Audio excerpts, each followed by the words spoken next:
Welcome to the Slop Farm. Enjoy the video. In this video, I will explain how to change the default language in Google. To begin, open your web browser and go to My Account, Google.com.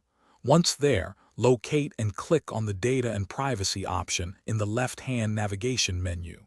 Scroll down until you find the General Web Preferences section. This is where you will find the language settings for your Google experience. Within the General Web Preferences section, you will see a language option. Click on this to reveal your current language settings. A list of available languages will appear. Simply scroll through and select the one you prefer. After making your choice, ensure you click the Select or Confirm button to save your new language preference. This action immediately updates your Google interface. Once you have confirmed your language selection, Google will automatically apply the changes across its services. It is important to note that your web browser also has its own language settings.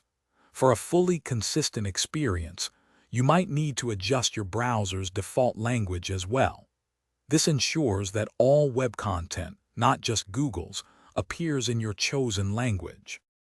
Changing your Google language offers several advantages. You will enjoy a more personalized and comfortable online experience, as all menus and prompts will be in your preferred language. This can significantly improve readability and comprehension, making it easier to navigate and utilize Google's many powerful tools. Ultimately, it allows you to access information and interact with the web in a way that feels most natural to you. Thanks for watching. Consider subscribing if we helped you today.